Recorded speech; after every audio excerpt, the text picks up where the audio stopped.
boss now. You're the boss now? Yeah, I'm the one who controls the show now. I'm the one who's channel now. I'm part of the channel. You're part of the channel. Can you tell us what we're gonna do first?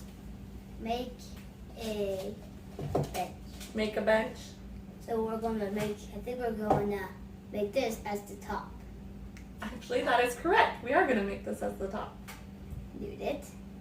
And then I think this is gonna be for, I think it's gonna be like that board at the bottom. So that holds like this, just like this, and then that way here. Okay.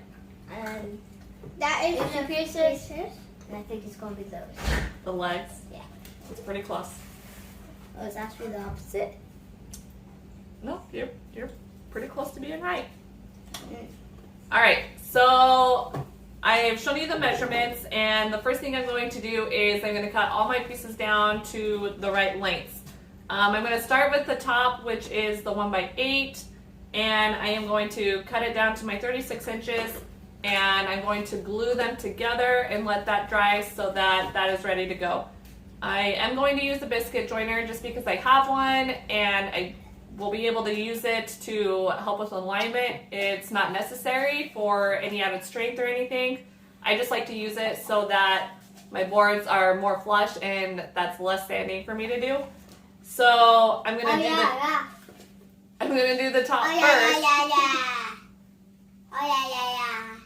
I'm gonna do the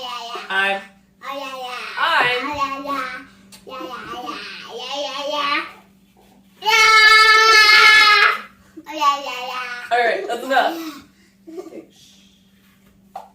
I'm gonna do the top first, and then I'm gonna do the leg portions. I'm gonna do the two sides of the legs, and that involves some half laps, which I am excited to do, and we'll go from there.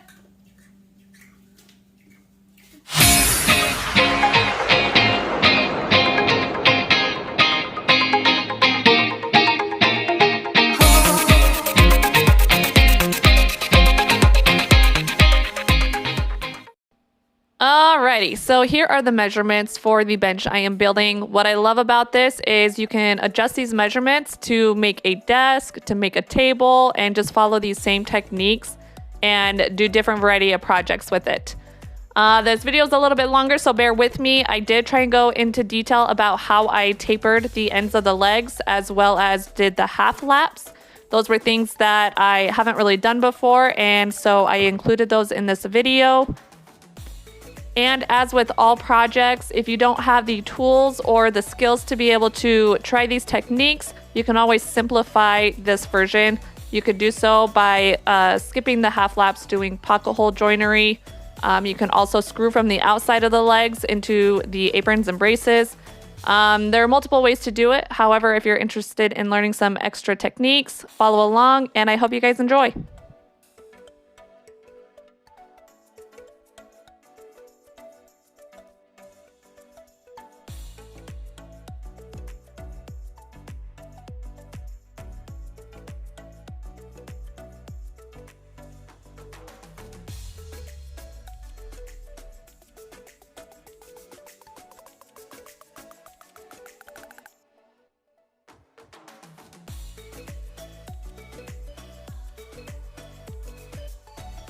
Sweet, I got my panel glued up and now it's drying.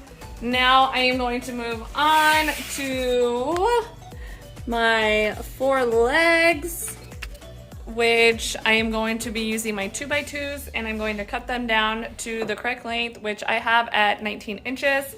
And then I'm gonna take those over to my table saw and taper the legs. I've never done it before, so let's see how it goes.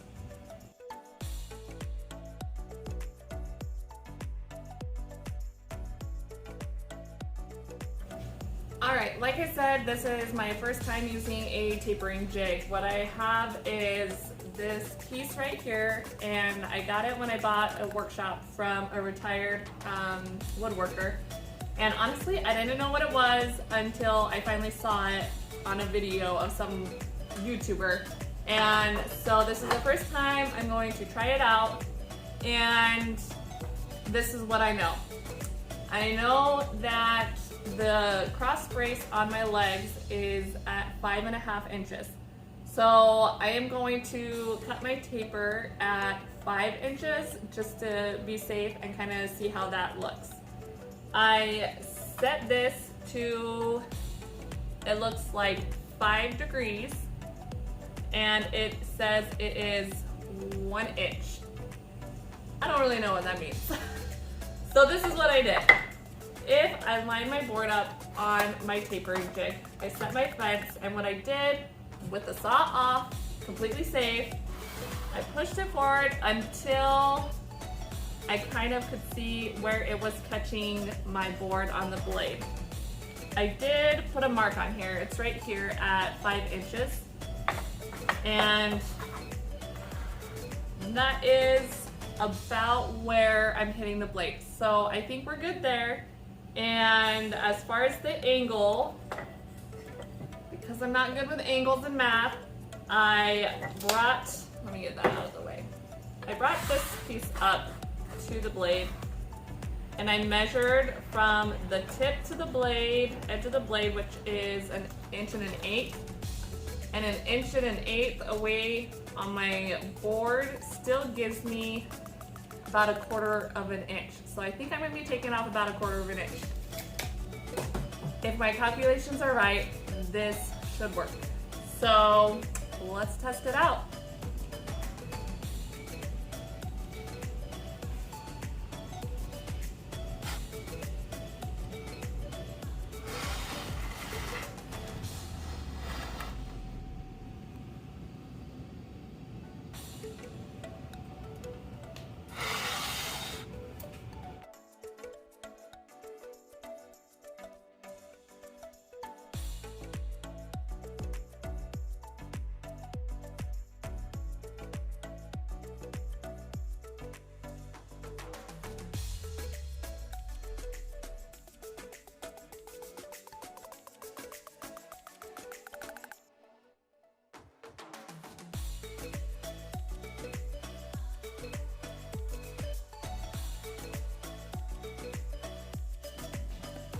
All right, I'm not gonna lie, that is pretty flippin' sweet. I don't know if you guys have ever hesitated learning a new technique or dealing with a new tool, and you finally do it and you're like, man, I wish I would have done that a long time ago. That was simple, that was awesome, and it makes really cool stuff. Well, that is how I'm feeling right now. Check that out. A nice, very simple, subtle taper. So I am going to do it again on the adjacent side, and I'm gonna leave my outside corners. I am not going to be tapering the outside corner, but I'll be tapering the inside corners. So I am gonna do that on all 4 of my legs, and I am super stoked.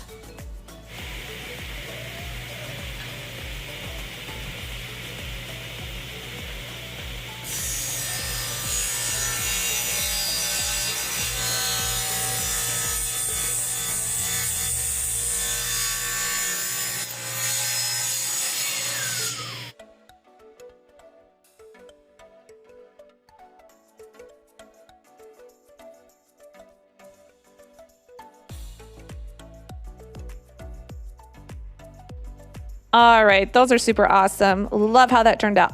Now we are going to work on this little cross brace right here in the center connecting the legs. And these pieces are going to have the half lap going right here to connect that long brace. And then they're also going to half lap into the legs. So now we're gonna move on to learning how to half lap.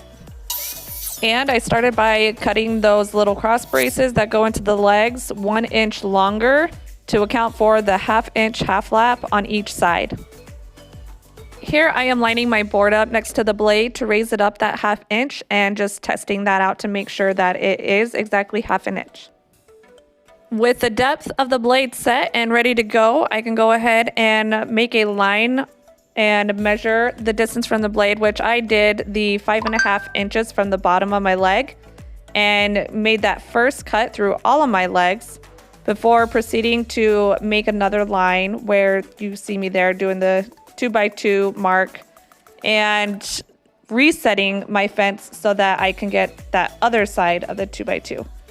And then just testing that out one last time and making sure that that's going to be quite snug, I went ahead and cleared out the rest of the material with the blade and then did another test fit, and it ended up being just right.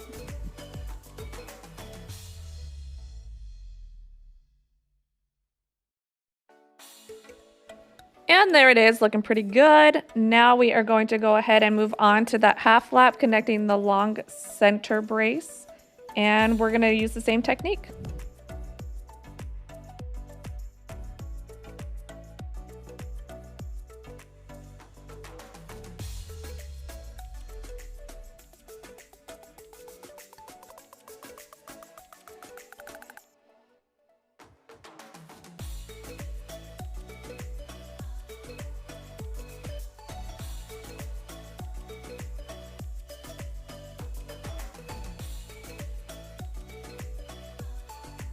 All right, so I've got my legs ready. Now I am going to move on to doing these pieces up at the top of my bench with my 1x4s.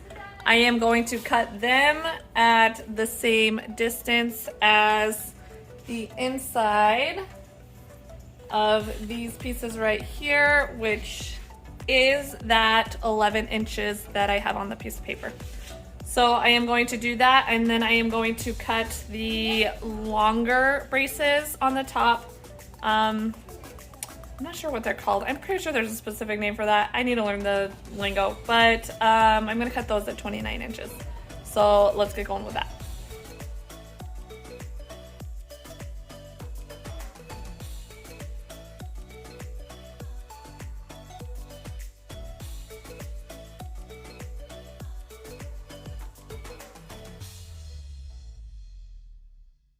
I decided to go ahead and go with pocket holes with this just because it's on the inside and underneath the bench, so it won't be seen, and it's just a simple way to do it.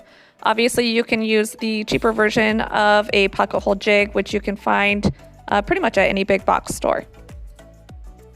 I did use a spacer for the 1x material at the top to leave about a 1/4 inch of a reveal on the one side. I just think it's more aesthetically pleasing that way.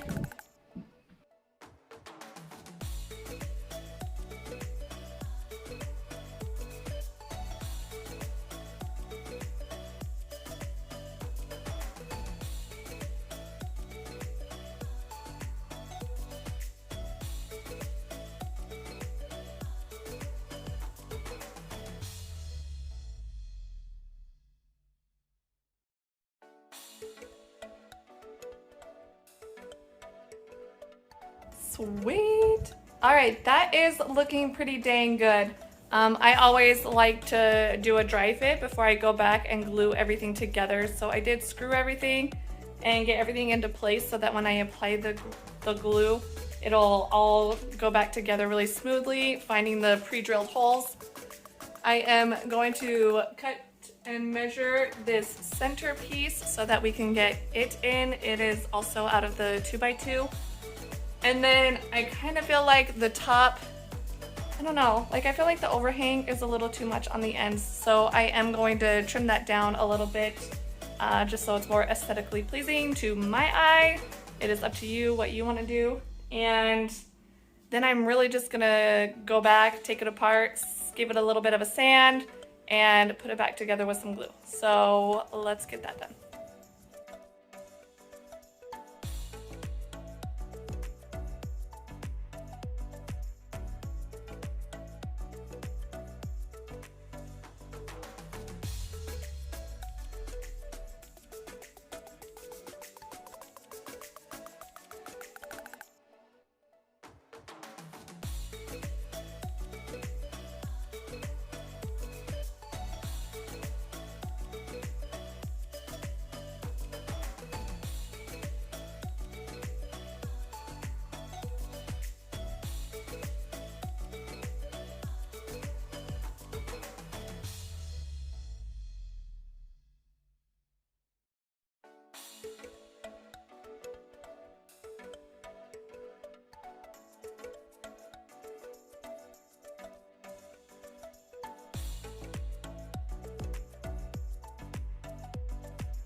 Well, I am finishing up the project here, so I just wanted to say how pleased I am with how this turned out. It was a lot of fun learning these new tools and techniques.